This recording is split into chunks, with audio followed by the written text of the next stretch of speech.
जो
हमारा साला शिशुपाल है मेरी बहन के लिए बहुत सुंदर रहेगा। एकदम से तेरी आंख में सुअर का बाल है। अरे अपनी बहन का विवाह अपने साले के साथ में कदापि ऐसा नहीं हो सकता है। रकुम कहने लगा पिताजी गर्म होने की कोशिश मत करना। अगर उसने अपनी बहन दे दी हमें, मैं अपनी बहन दे दूंगा, कोई लाभ होगी? देखो वो कुत्ता का कह रहा भैया 20 मिनट कहने लगा बेटा ऐसा नहीं होने दूंगा। रुकुम बोला तो रोकने वाला कौन है? अगर आप रोक रहे तो तुम ही बताओ मेरी बहन के लिए कौन सुंदर रहेगा। तो नारद कहने लगे बेटा सुनो, जिस समय बिटरिया को जन्म आयो सो देवर सिंह नारद ने मुझे बतायो। कहा? अरे मोई नारद योगी बताओ श्री कृष्ण बतलाओ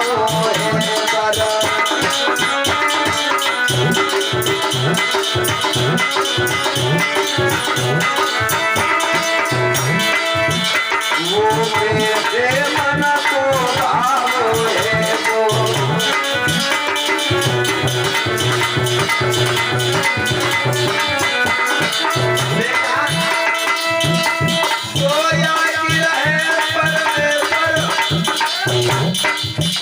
और सब ही जाने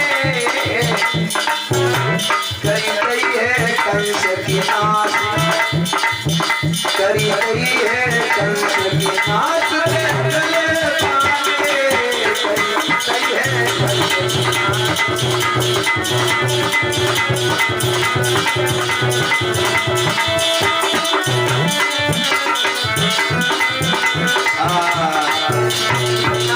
मुझे बताया।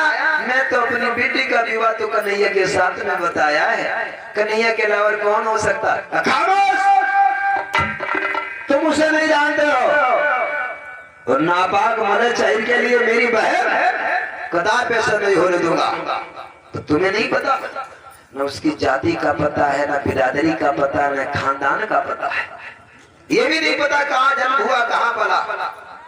तुम नहीं जानते हो, मैं जानता हूँ। क्या बोल? अन्ना कोई पैसे वाला है? तो रुको बोलो सुनो। अरे जिन बन बन में गाय चढ़ाई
पसी के नयन से छिलके बाहिर में मेरी पासना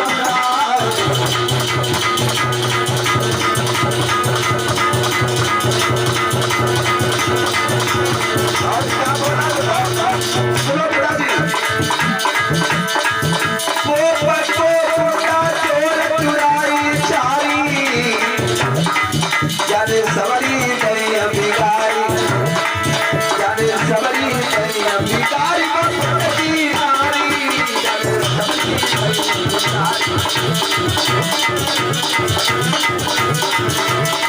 नहीं नारी जाने सवरी नहीं अभिगारी।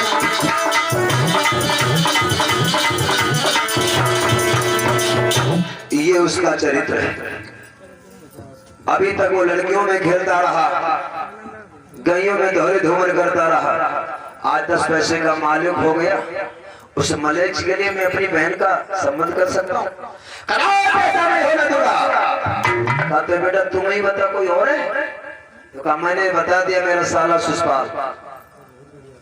और मैं भी देखता हूँ रुक्मिणी किसी डोली में जाती है, रुक्मिणी जाएगी तो मेरे साले सुसपाल की डोली में, और अहिर की डोली में रुक्मिणी नहीं जाएगी। जानते हो अगर वो कन्हैया यहाँ आ गया तो हाथ में तलवार भाई मैं उससे नंगी तलवार खींची। तो कहा देख रहे हो क्या हो रहा है यहाँ पे? लाशों का मार लगेगा। क्या बोल रहा? और मेरे सामने अरे बाबलो ये बातें नहीं चल पावेगी, ये बातें नहीं हो पावेगी जब ये शादी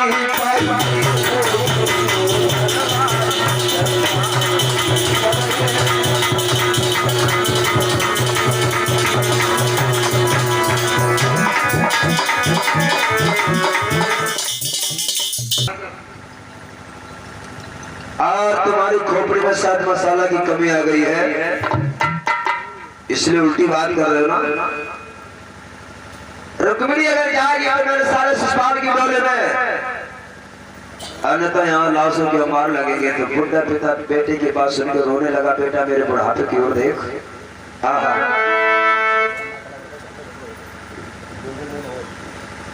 रोकर के बोला पिता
श्याम सवरिया मेरी लेली,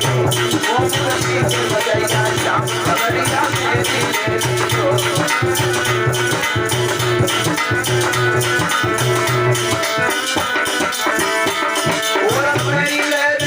सवरिया मेरी लेली जो ओ यशोदा के कोई बुझा के ले शाम खबरिया मेरी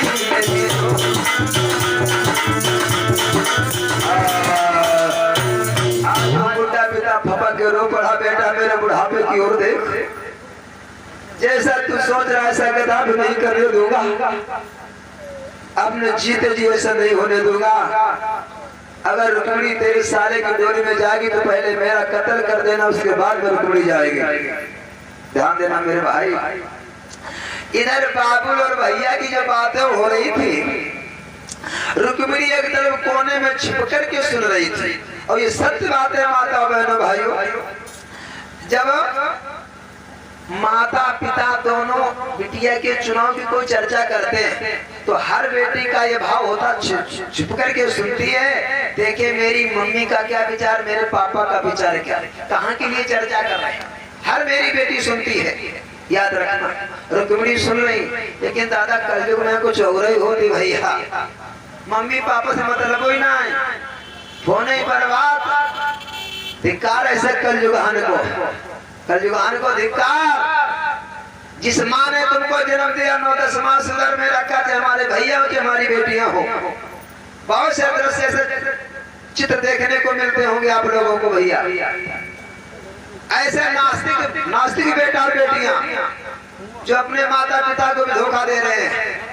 अरे जिस माँ ने तुम्हें 9-10 मास अपने उदर में रखा, जिस पिता ने पढ़ा लिखा करके यहाँ तक पढ़ा दिया तुमको, तो अपनी बारात में उसको निमंत्रण नहीं देते क्या भाई? देना चाहिए कि नहीं देना चाहिए? मेरे सामने साल में 2-1 बातें ऐसी आ जाती, कुछ भैया कह रहे गुरु जी